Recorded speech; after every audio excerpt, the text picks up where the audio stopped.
नवीन वर्ष 2026 ची सुरुवात झाली असून वर्षातील पहिला मोठा सण म्हणजे मकर संक्रांत. यंदा मकर संक्रांत 14 जानेवारी रोजी साजरी केली गेली.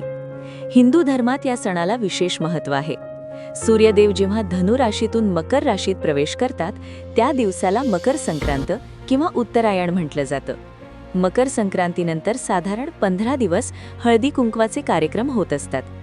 या काळात सुवासिनी एकत्र येऊन हळदी कुंकू लावतात, तिळगुळ देऊन शुभेच्छा देतात आणि एकमेकींना वाण देतात.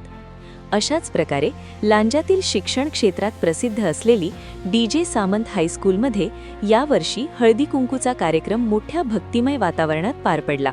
सामंत इंग्लिश मीडियम स्कूलमध्ये महिला पालकांसाठी आम्ही हळदी कुंकवाचा कार्यक्रम ठेवला होता. त्यानिमित्ताने आपल्या संस्कृतीची ओळख व्हावी, महिला पालक एकत्र येऊन चर्चा विनिमय व्हावा, वेगवेगळ्या गोष्टींवरती चर्चा व्हावी, त्यांना कुठेतरी नेहमीच्या रुटीनमधून कुठेतरी रिलॅक्स मिळावं आणि छान एकमेकांचे बंध बांधले जावे, हे मुळात तर या कार्यक्रमाचं उद्दिष्ट असतं. आणि त्यासाठी आज आम्ही सगळेजण इथे जमलेलो आहोत. DJ सामंत स्कूलमध्ये हळदी कुंकवाचा कार्यक्रम अतिशय छान प्रकारे साजरा केला जातो. आपल्या महाराष्ट्राची संस्कृती जपली जाते अतिशय छानपणे. आणि आम्हाला पण ह्या कार्यक्रमाला पालकांना बोलवल्याबद्दल सर्व टीचर्स आणि प्रिन्सिपलचं मनापासून अभिनंदन.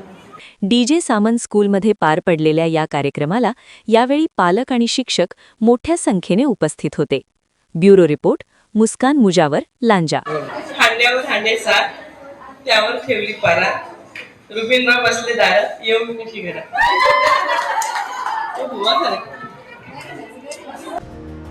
आपण पाहत आहात कोकण लाईव्ह, प्रत्येक बातमी आपली.